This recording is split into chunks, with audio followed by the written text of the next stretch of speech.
জীবনে ক্ষমা চাওয়া তাও কিছুটা সহজ, ক্ষমা করতে পারা অত্যন্ত কঠিন। ক্ষমা দুই অক্ষরের এই শব্দ হতে পারে, কিন্তু অত্যন্ত বড় এই শব্দ, অত্যন্ত গুরুত্বপূর্ণ এই শব্দ। কখনো কখনো অন্য কাউকে ক্ষমা করে দেওয়া তাও কিছুটা সহজ কাজ, কিন্তু নিজেকে ক্ষমা করতে পারা অত্যন্ত কঠিন হয়ে দাঁড়ায়।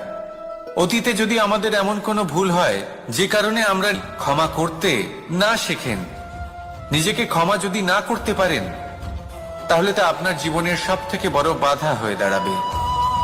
সেই জন্য জীবনে অবশ্যই শিখুন যে কিভাবে নিজেকে ক্ষমা করতে হয়, আর শিখুন যে আগের করা ভুল আবার কি করে না করা যেতে পারে। এই মন হালকা হবে আর প্রসন্ন হয়ে বলবে, রাধা রাধা। এই সংসারে যখনই কোনো সমস্যা আসে, তখন আমরা আমাদের সব থেকে বড় সম্বলের কাছে আশ্রয় খুঁজি, তা হলো আমাদের বিশ্বাস। এবার প্রশ্ন হলো এটাই যে এই বিশ্বাস কার উপর করা যেতে পারে? পরিবারের উপর, বন্ধুর উপর, নাকি তাদের উপর বিশ্বাস করা উচিত যাদেরকে আমরা কখনো সঙ্গ দিয়েছি? দেখুন, এই সংসারে বিপদের সম্মুখীন হলে কে আপনাকে সাহায্য করবে সেটা নির্বাচন করা আপনার হাতে নেই। সেটা সেই সকল ব্যক্তির উপর নির্ভরশীল যে তারা আপনাকে সাহায্য করবে নাকি করবে না। অর্থাৎ যখনই কোনো বিপদ আসে, সর্বপ্রথম তার সম্মুখীন আমাদের নিজেকেই হতে হয়, আর তার জন্য প্রস্তুত থাকা প্রয়োজনীয়। সেই শক্তি, সেই সাহস অর্জন করা প্রয়োজনীয়। দেখুন, যখনই অন্ধকার আসে তখন সবার আগে কে আপনাকে ত্যাগ করে চলে যায়? আপনার নিজেরই ছায়া। এই অন্ধকারের সম্মুখীন হতে হয় অন্তরের প্রদীপের দ্বারা, অন্তরের আত্মা দ্বারা। তবেই আপনি অন্ধকারের ওপর জয়লাভ করতে পারবেন। সেই জন্য যে বিপদই আসুক না কেন, নিজেকে তার জন্য প্রস্তুত রাখা উচিত। সেই সাহস নিয়ে আসুন। এমন কোনো বিপদ নেই যা আপনাকে ভেঙে দিতে পারে। আসুন আমার সাথে ভালোবেসে বলুন, রাধা রাধা। মানুষ সবসময় চায় যে তার জীবনে যেন কখনো কোনো সমস্যাই না আসে। সে চায় তার জীবন যেন শুধুমাত্র শান্তি এবং সুখের দ্বারা পূর্ণ থাকে। কিন্তু এই চাহিদা অনুচিত কিছু নয়। আমরা সবাই এটাই চাই যে জীবনে সুখ থাক, শান্তি থাক। কিন্তু এই কথা সবসময় মনে রাখবেন, যে সূর্য উদিত হন সংসারকে প্রকাশমান করেন, দুপুরবেলায় সংসারকে রৌদ্র প্রদান করেন, সন্ধেবেলায় তাকেও অস্ত যেতে হয়। এবার আমাদের জীবন চক্র কিছুটা এরকমই। কোনো কিছুই চিরকাল একরকম থাকে না। কখনো এই নদীকে দেখুন যা বয়ে চলেছে। এই নদী যা বয়ে চলেছে তার পথেও অনেক বিপদ আসে। বড় বড় পাথরের সম্মুখীন হয়ে তাকেও সামনে এগিয়ে যেতে হয়। একটি পুকুর যা চারদিক থেকে ঘেরা, তার জীবনে কিন্তু কোনো সমস্যা নেই। কিন্তু এই সংসারে পুকুরের পুজো করা হয় না, পুজো করা হয় নদীকে। মনে রাখবেন, সমস্যার ঊর্ধ্বে তিনি উঠতে পারেন যিনি সমাধি লাভ করেছেন, যিনি এই সংসারেই নেই। যিনি এই সংসারে আছেন এবং জীবিত আছেন, তার জীবনের সমস্যা হলো শ্বাসবায়ুর মতোই গুরুত্বপূর্ণ। আসুন আমার সাথে ভালোবেসে বলুন, রাধা রাধা। আজ আমি আপনাকে একটা ছোট্ট কাহিনী শোনাবো। একবার আমি, রাধা আর দাদা, আমরা তিনজনে মিলে লুকিয়ে একটা উপবনে গেলাম আম পেড়ে খেতে।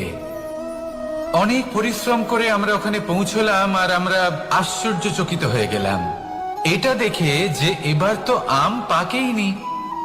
এবার দাদা কি করলেন, একটা আম পাড়লেন আর সেটা চাখলেন, আর উনি নিরাশ হয়ে পড়লেন। উনি বললেন যে এটা তো খুবই টক। তারপর রাধা একটা আম পাড়লো আর সেটা চেখে দেখলো, আর রাধা উৎসাহিত হয়ে পড়ল। আমি রাধাকে জিজ্ঞেস করলাম, কি হয়েছে, তুমি এত উৎসাহিত কেন? তখন রাধা বলল যে এবার এত বেশি টক আম হয়েছে যে এগুলো দিয়ে আমরা আচার বানাবো। তাহলে দাদা ওখান থেকে বেরিয়ে গেলেন নিরাশ হয়ে এবং খালি হাতে। রাধাও ওখান থেকে বেরিয়ে গেল কিন্তু উৎসাহিত হয়ে, আর অনেকগুলো কাঁচা আম সাথে নিয়ে। এর থেকে আমরা কি শিক্ষা পেতে পারি? যে প্রত্যেকটা স্থানে এমন কিছু রয়েছে যেখান থেকে আমরা কিছু একটা শিক্ষা লাভ করতে পারি। যা আমাদেরকে বিকাশের পথে নিয়ে যেতে পারে। এই শিক্ষা প্রত্যেক স্থানে আছে। সবকিছু আমাদের দৃষ্টিভঙ্গির উপর নির্ভর করছে। যখনই আমাদের জীবনে আমাদের সম্পর্কে কোনো সমস্যা, কোনো বিপদ আসে, তখন বেশিরভাগ মানুষ সেই বিষয় নিয়ে দুঃখী হয়ে পড়েন। আর কিছু মানুষ এমনও থাকেন যারা শেষ পর্যন্ত তার সমাধান করেন, বিপদকে পরাজিত করেন, সম্পর্কগুলিকে আবার জুড়ে দেন। যদি আপনি সুখের খোঁজ করেন তাহলে আপনি সুখ অবশ্যই পাবেন, প্রসন্নতা অবশ্যই পাবেন। যদি আপনি দুঃখ খোঁজেন তাহলে দুঃখ অবশ্যই পাবেন। এবার আপনি কি খুঁজতে চান সেই চয়ন আপনারই। আসুন আর আমার সাথে ভালোবেসে বলুন, রাধা রাধা। কখনো কোনো প্রজাপতিকে উড়তে দেখেছেন? কি সুন্দর উড়ে বেড়ায় সে, এক ফুল থেকে অন্য ফুলে, এক পাতা থেকে অন্য পাতার উপর। কিন্তু সে কিভাবে উড়তে শেখে কখনো ভেবেছেন? জন্ম থেকেই কিন্তু প্রজাপতির ডানা থাকে না। ও কিন্তু ছোট্ট একটা ডিমের আকারে জন্ম লাভ করে। তারপর সেই ডিমটি ভেঙে একটি কীট বাইরে আসে। আস্তে আস্তে সে বড় হয়, ওর শক্তি বৃদ্ধি পায়। তারপর সে সেই কীট দশা ত্যাগ করে নিজের ডানাগুলি মেলে। এই প্রক্রিয়া তার কাছে সরল নয়, অত্যন্ত যন্ত্রণাদায়ক প্রক্রিয়া, কিন্তু সে সেই যন্ত্রণা মেনে নেয়। আর তারপর আস্তে আস্তে সে উড়তে শেখে। শুধুমাত্র আকাশে উড়ে বেড়ায় তা নয়, আমাদের মনের মাঝে উড়ে বেড়ায়। এবার এই ডিম থেকে প্রজাপতি হয়ে ওঠার যে যাত্রা, এটা যতটা কঠিন, ততটাই কঠিন হয় এই সংসারে শ্রেষ্ঠ কর্ম করা, ততটাই কঠিন হয় এই সংসারে মহান হয়ে ওঠা। সেই জন্য প্রয়োজনীয় প্রচেষ্টা এবং সময়। নিরন্তর প্রচেষ্টা করতে থাকুন, পর্যাপ্ত সময় নিন, এবং আপনি নিজেকে এই আকাশে উড়ন্ত অবস্থায় পাবেন। আসুন আমার সাথে ভালোবেসে বলুন, রাধা রাধা। এই পুস্তক বড়ই কাজের জিনিস। কাহিনী হোক, কবিতা হোক, স্মৃতি হোক, এতে যাই লিখে দেবেন তা ভবিষ্যতের পুঁজি হয়ে যাবে। কিন্তু যদি কখনো এমন হয় যে এই পুস্তক ময়লা হয়ে যায়, বা যদি কোনো পাতায় আপনি ভুল করে কালি ফেলে দেন, বা কোনো বাক্য লিখতে গিয়ে আপনি ভুল করে ফেলেন, তাহলে আপনি কি করেন? সেই পুস্তক কি আপনি তুলে ফেলে দেন? না, তাই তো? শুধু একটা পাতা ছিঁড়ে ফেলেন যাতে সেই পুস্তক সঠিক থাকে, সুন্দর হয়ে ওঠে। এই পুস্তকের মতোই হয় আমাদের সম্পর্ক। তার সেই এক পাতা, একটা ভুল। তাই যে কোনো সম্পর্কে যদি কারোর কোনো ভুল হয়ে গিয়ে থাকে, তাহলে সেই ভুলকে সম্পর্ক থেকে দূরে করা সঠিক হবে। সেই ভুলকে ভুলে যাওয়াই সঠিক হবে। সেই সম্পর্ক ভাঙা নয়, সেই সম্পর্ক সামলে রাখুন। কারণ ভুল তো সবার দ্বারা হয়। যদি এরকম করেন, তবেই জীবনরূপী পুস্তক আরো সুন্দর হয়ে উঠবে। একে অপরকে ক্ষমা করতে শিখুন, একে অপরের ভুলকে ভুলে যেতে শিখুন। তারপর দেখবেন এই জীবনে আরো আনন্দ আসবে, আর এই সম্পর্ক নিঃশ্বাস নিতে থাকবে। রাধা রাধা।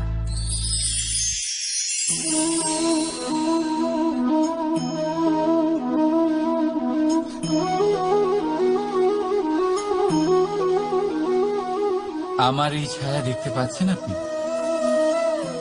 প্রকাশের স্রোত যখন মধুর আর দূরে থাকে, তখন এই ছায়া লম্বা হয়ে যায়।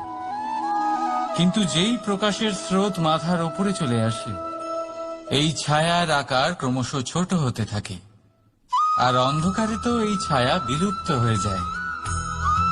কিছুটা এরকমই হয় আমাদের অহংকার।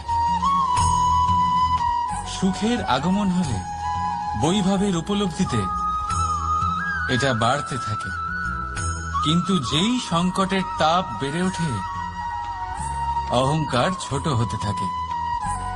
আর যখন সংকটের এই অন্ধকার আমাদের চারিদিক থেকে ঘিরে ধরে, তখন এই অহংকার আমাদের ছায়ার মতোই বিলুপ্ত হয়ে যায়। তাই সেই কারণে আপনার আর কেউ নয়, এই আত্মসম্মান নয়, এ হলো অহংকার।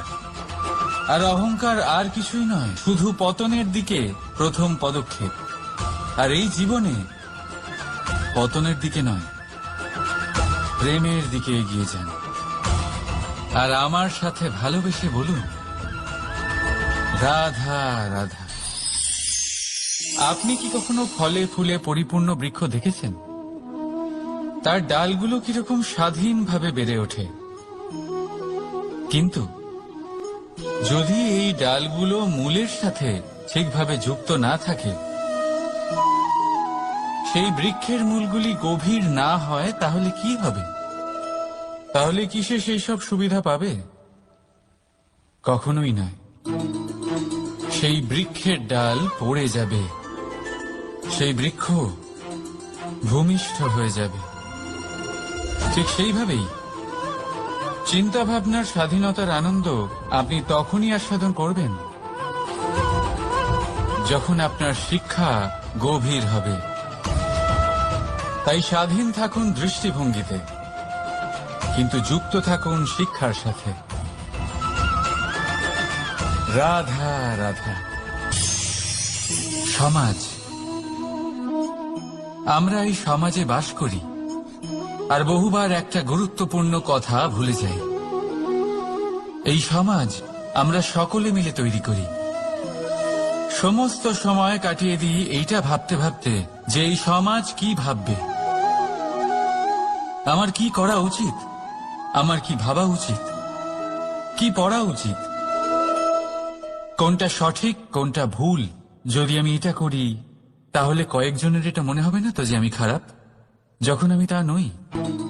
মনে ভয় উৎপন্ন হয় সেই কয়েকজন মানুষের জন্য। তার কারণ হলো আমরা আমাদের মনের কথা শুনতে পাই না, না শুনতে পাই, না বলতে পারি, আর না করতে পারি। সেই কয়েকজন মানুষের ভয় আমরা খারাপের বিরোধিতা করা ছেড়ে দিই। কিন্তু কখনো নিজেকে জিজ্ঞেস করুন, শেষ পর্যন্ত কারা এই কয়েকজন মানুষ? এই সংসারে প্রতিটি মানুষেরই নিজের আলাদা আলাদা ব্যক্তিত্ব আছে, আলাদা দৃষ্টিভঙ্গি আছে। তাই যদি আপনি এটা ভাবেন যে আপনি সবাইকে খুশি করতে পারবেন, তাহলে আপনি ভীষণ বড় ভুল করছেন। জীবনে কর্ম তাই করুন যাতে আপনার অন্তরাত্মা সন্তুষ্ট হয়। আর অন্তরাত্মা সন্তুষ্ট তখনই হবে যখন আপনার কর্ম শুভ হবে। তাই নিজের মনের কথা শুনে এই সংসারে শুভ কর্ম করতে থাকুন, তবেই এই সংসারের কর্মে আপনি সার্থক হবেন। রাধা রাধা। এই পাতাকে দেখুন, কত কোমল, কত শীর্ণ। যদি এর উপরে একটুও জোর খাটান, বেঁকে যাবে। পাতা তো এরকমই হয়, একটু জোর খাটালেই তা বেঁকে যায় এদের নমনীয়তার জন্য। কিন্তু ওদের এই নমনীয়তার জন্য ঝড়ে বিপর্যয়ে ওরা ভেঙে পড়ার থেকে বেঁচে যায়। যদি এদের বদলে কোনো দৃঢ় বৃক্ষ হয়, তখন হাওয়ার তীব্র গতি সে সহ্য করতে পারে না, তার সম্মুখীন হতে পারে না, ভেঙে পড়ে যায় সে। ঠিক সেই রকমই হয় আমাদের সম্পর্ক। যদি এর মধ্যে সেই নমনীয়তা না থাকে, অহংকারের দৃঢ়তা থাকে, সেই সম্পর্ক নষ্ট হয়ে যায়। তাই আনুন এই নমনীয়তা আপনার সম্পর্কে, যাতে কাল যদি কোনো সমস্যা এসে দাঁড়ায়, এই সম্পর্ক যেন না ভেঙে যায়। একবার ওই আকাশের দিকে তাকান, সূর্য চন্দ্রকে দেখে নত হয়ে যায়। আর আমরা তো সাধারণ মানুষ, তাই সম্পর্ক নিচু করবেন না, সম্পর্কের সামনে নত হতে শিখুন। রাধা রাধা, প্রেম, আমরা সকলে প্রেম করি।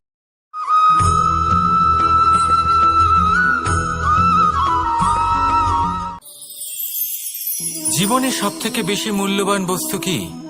ধন, স্বর্ণ, মাণিক্য, আভূষণ? না, এই সব কিছু মিলিয়েও সময়ের এক মুহূর্তের সামনে মলিন হয়ে পড়ে।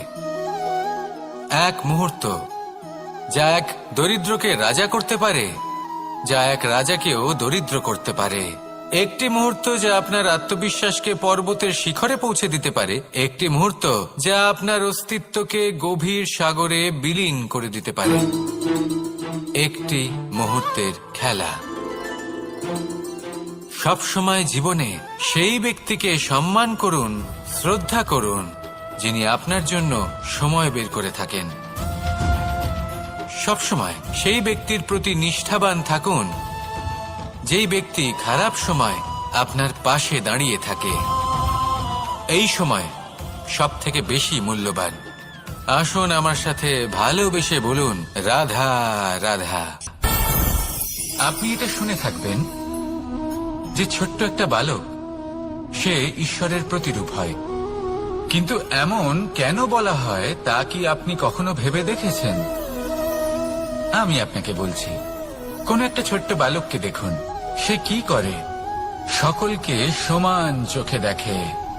ওর মনে না কোনো ছলনা রয়েছে, না কোনো কপটতা, না অহংকার রয়েছে, আর না কোনো বিষয় নিয়ে কোনো চিন্তা। সকলকে সে সমান চোখে দেখে আর নিজের মধ্যেই প্রসন্ন থাকে, সকল বিকার থেকে মুক্ত। এগুলোই তো সেই গুণ, সেই বালকের মধ্যে, যা হলো ঈশ্বর স্বরূপ। এবার ভেবে দেখুন, যদি প্রত্যেকটা মানুষ এই ছোট বালকের মতো সেই সব গুণ নিজের মধ্যে জাগ্রত করে তোলে, তাহলে কি হবে? তারাও ঈশ্বর তুল্য হয়ে উঠবে। তাই আপনিও এটাই করুন, নিজের মনকে বিকার মুক্ত করুন সেই ছোট্ট বালকের মতো। মনের মধ্যে না কোনো চিন্তা রাখবেন, না মোহ, না ক্রোধ, না কোনো রকমের ছলনা বা কপটতা। সবাইকে সমান চোখে দেখুন আর নিজের মনেই প্রসন্ন থাকতে শিখুন। এই মন প্রেমময় হয়ে বলবে, রাধা রাধা। কথায় আছে যে স্বপ্ন এবং লক্ষ্য হলো একটি মুদ্রারই দুটি দিক। যতক্ষণ না স্বপ্ন দেখছেন ততক্ষণ বুঝবেন কি করে আপনার লক্ষ্য কি? স্বপ্ন দেখে যদি নিজের লক্ষ্য বুঝতে পারেন, সেটা পেতে চান, তবেই সেটা লাভ করতে পারবেন। কিন্তু স্বপ্ন এবং লক্ষ্য, এই দুইয়ের মধ্যে একটা ভারসাম্য রয়েছে যেটা বজায় রাখা প্রয়োজনীয়। একে আমরা বলে থাকি পরিশ্রম। দেখুন, যদি আপনি স্বপ্ন দেখতে চান তাহলে পরিশ্রম ত্যাগ করে নিদ্রা লাভ প্রয়োজন। কিন্তু যদি আপনি লক্ষ্য লাভ করতে চান তাহলে আপনাকে নিদ্রা ত্যাগ করে পরিশ্রম করতে হবে। তাই আলস্য ত্যাগ করুন এবং সিদ্ধান্ত নিন যে আপনি কি চান। আপনার জীবনের এই তুলাদণ্ডে স্বপ্নের পাল্লা ভারী হওয়া প্রয়োজন নাকি লক্ষ্যের? আমার মতে এই দুইয়ের মধ্যে যদি ভারসাম্য বজায় রাখেন তবে পথ নিজে থেকেই সামনে আসবে। শুধু সেই পথে অগ্রসর হতে থাকুন এবং আমার সাথে ভালোবেসে বলুন, রাধা রাধা, রাধা রাধা। আপনারা হয়তো ভাবছেন কি আশ্চর্য ব্যাপার, প্রত্যেকবার আমি কথা শেষ হওয়ার পরে রাধা রাধা বলি। এইবার আমি আগেই বলে দিলাম। কারণটা কি? কারণ সূত্রপাত হয় নিঃস্বার্থ আবেগের দ্বারা। ঠিক যেমন একজন মাতাকেই দেখে নিন। যখনই একজন মাতা সন্তানকে জন্ম দেন তখন এই সংসার ভুলে যায় যে তার জন্য এটা একটা নতুন জন্ম। কারণ একজন নারী তখন একজন মাতৃরূপে নতুন ভাবে জন্ম নেন। একজন নারী স্ত্রী ও গৃহবধূ রূপে কিছু অধিকার লাভ করে থাকেন, কিন্তু তিনি যখন মা হয়ে যান তখন তিনি শুধুই দান করতে শেখেন। নিজের সন্তানের জন্য কত কিছুই না করেন, তাকে বাৎসল্যের সাগরে ভাসিয়ে নিয়ে যায়। এই সংসারে রাজকুমার জন্ম নিতেই পারেন। তাকে রাম এবং লক্ষণ কিন্তু মায়েরাই বানিয়ে তোলেন। একজন গোয়ালা জন্ম নেয়, তাকে দ্বারকাধীশ একজন মাই বানিয়ে তোলেন। পিতা হলেন সেই পর্বত যার একটা অংশ হলো তার সন্তান, কিন্তু মা হলেন সেই শিল্পী যিনি একটা পাথরকে খোদাই করে এমন এক মূর্তি গড়ে তোলেন যাকে সকলে পূজনীয় মনে করেন। তাহলে স্মরণ করুন সেই সকল মুহূর্ত যেগুলি আপনি নিজের মাতার সাথে অতিবাহিত করেছেন। অনুভব করতে পারবেন যে কিভাবে এক মুহূর্তেই এই মন প্রফুল্ল হয়ে ওঠে। এবার এর কারণ কি? এর কারণ হলো এই জীবনের আসল দ্বারই হলো মমতা।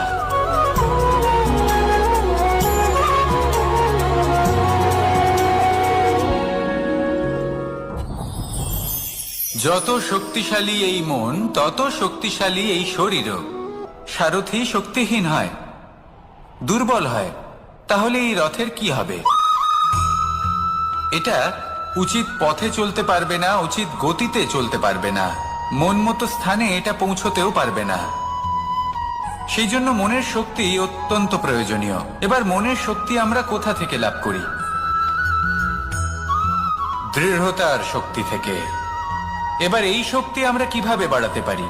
আমরা প্রতিদিন কিছু নতুন স্থির করি, কিছু ছোট কিছু বড়। আর যেই আমরা নতুন কিছু পূর্ণ করি, আমাদের মনের শক্তি বেড়ে যায়। আর যদি পূর্ণ না করতে পারি, মনের শক্তি কমে যায়। একটা দেওয়ালের মতো ছোট ছোট ছোট ছোট শিলা আমরা একটার পর একটা স্থাপন করে একটা দেওয়াল তৈরি করি। এতগুলো পাথর যখন একত্রিত হয়ে যায়, তখন এমন এক দেওয়াল তৈরি হয় যাকে ভাঙা প্রায় অসম্ভব হয়ে দাঁড়ায়। সেরকমই হয় মন এবং দৃঢ়তা। ছোট ছোট কাজ করে নিজের লক্ষ্য পূর্ণ করুন। এই লক্ষ্য যদি পূর্ণ হয়, তবে মনের শক্তি বাড়বে। কিছুটা এইভাবে যে যত বড়ই বিপদ আসুক না কেন, সেই বিপদ নিজে হার মেনে নেবে, কিন্তু আপনার মন ততটাই শক্তিশালী থাকবে। তাই মনের শক্তি বাড়াতে থাকুন, যাতে আপনি উচিত পথে চলতে পারেন, উচিত গতিতে চলেন আর মনোবাঞ্ছিত স্থানে পৌঁছতে পারেন। তবেই এই মন প্রসন্ন হয়ে বলবে, রাধা রাধা। আমি রাধাকে ভালোবাসি, আর এই কথাটা সমগ্র সংসার জানে। আর সময় অন্তরে লীলার দ্বারা, বিভিন্ন ঘটনা দ্বারা, কর্মের দ্বারা আমি নিজের এই ভালোবাসা রাধার সামনে প্রকাশ করি। এবার আপনি বলবেন, এসবের কি প্রয়োজন? রাধা কি এই কথা জানে না যে কৃষ্ণ তাকে কতটা ভালোবাসে? অবশ্যই জানে, কিন্তু এই যে ভালোবাসা, তা মনে রেখে দেওয়ার জন্য নয়, তা প্রকাশ করার জন্য। আর বারংবার এই ভালোবাসাকে প্রকাশ করা উচিত, উচিত সময় এবং উচিত সুযোগ দেখে। কিরকম? এবার যদি আপনি প্রেমীর সাথে কোনো উৎসবে থাকেন, তাহলে তার সাথে নৃত্য সঙ্গীত করুন। যদি ভিড়ের মাঝে থাকেন, তখন প্রেমীকে সম্মান করুন, একান্তে প্রসাধন করুন। দুঃখের সময় তার হাত ধরে থাকুন, সুখের সময় আলিঙ্গন করে রাখুন। এই প্রেম যত প্রকাশ করবেন, ততই এই প্রেমের বৃদ্ধি হবে। এই প্রেম আরো বেশি গভীর হবে, অটুট হবে। তাই এই প্রেমকে মনে নয়, আপনার জীবনে স্থান দিন। মন খুলে প্রকাশ করুন আর আমার সাথে ভালোবেসে বলুন, রাধা রাধা। জীবনে আপনার প্রকৃত বন্ধু আসলে কে? আপনার সব থেকে শ্রেষ্ঠ মিত্র আসলে কে? তিনি যিনি সময় এলে পরে আপনাকে সাহায্য করেন, নাকি তিনি যিনি সময় এলে পরে আপনাকে অর্থ দেন? দেখুন, আমরা হলাম মানুষ, আমাদের জীবনে লেনদেন চলতেই থাকে। এটা আমাদের জীবনের অভিন্ন অংশ। কিন্তু অনেক সময় এমন হয় যে আমরা তাকেই নিজের প্রকৃত বন্ধু বলে মনে করি, যিনি আমাদের একটা বহুমূল্য উপহার দেন, ঠিক কিনা? এবার আপনার জীবনে সেই বহুমূল্য উপহার কোনটা, ওই অমূল্য মিত্র আসলে কে, সেই সিদ্ধান্ত হলো আপনার। কিন্তু যদি আপনি আমাকে জিজ্ঞেস করেন, তাহলে আমার মতে স্বর্ণ, হিরে, মুক্ত, ধন এগুলো বহুমূল্য নয়। বহুমূল্য হলো সঙ্গ, যখন আপনি একা হয়ে যাবেন, সময়, যখন আপনার তাকে প্রয়োজন হবে, সমর্পণ। যখন আপনার বিশ্বাসের প্রয়োজন পড়বে, যে মানুষ আপনার প্রতি এই 3 গুণ প্রদর্শন করেন, যিনি আপনার কঠিন সময়ে আপনাকে অবশ্যই সঙ্গ দেবেন, যখন আপনার প্রয়োজন পড়বে আপনাকে অবশ্যই সময় দেবেন, আপনার প্রতি সম্পূর্ণ সমর্পিত থাকবেন, সেই হলো আপনার আসল মিত্র, সেই হলো আপনার প্রকৃত বন্ধু। কারণ সত্যি বললে, বন্ধুত্বের অর্থই হলো নিজেকে সম্পূর্ণরূপে কারোর কাছে সমর্পণ করে দেওয়া। তাই আপনার সেই বন্ধুর জন্য নিজের প্রাণ উজাড় করে দিন, আর ভালোবেসে বলুন, রাধা রাধা। সংসারে আমাদের জীবনে যখন কোনো সুখ বা দুঃখ আসে, তার জন্য আমরা কাউকে না কাউকে অবশ্যই দায়ী করে থাকি, তাই না? এই ব্যক্তি আমাদের সাথে এরকম কাজ করেছেন, তাই আমার সাথে এমন হলো। ওই ব্যক্তি যদি এমনটা না করতেন, তাহলে আজ আমি ওই স্থানে পৌঁছতে পারতাম। সবই আপনার দৃষ্টিভঙ্গির উপর নির্ভরশীল, আর যদি আপনার দৃষ্টিভঙ্গি এমন হয়, তাহলে তা অনুচিত। সত্যি কথা বলতে, এই সংসারে ভিন্ন ভিন্ন ধরনের মানুষ আছে। এটা আপনার উপর নির্ভর করছে কিভাবে তাদের স্বাগত জানাবেন। একবার ভাবুন, আমি আমার 2টো হাত সামনে নিয়ে এলাম, 2টো মুঠো খুলে দিলাম। 2 প্রকারের মানুষ আসবেন, কিছু না কিছু দিয়ে যাবেন। এই মুঠো যদি আমি বন্ধ করে দিই, তাহলে না কেউ আমাকে কিছু দিতে পারবে, না আমার কিছু যাবে আসবে। নিশ্চয়ই বুঝতে পারছেন এই 2 ধরনের ব্যক্তি কারা এবং তারা কি দিয়ে যান। আমি যদি নিজের মুঠো খুলে দিই, তাহলে কিছু ভালো মানুষ আসবেন, আমাকে আনন্দ, সন্তুষ্টি, জ্ঞান প্রদান করে যাবেন, ভালো অভিজ্ঞতা দিয়ে যাবেন।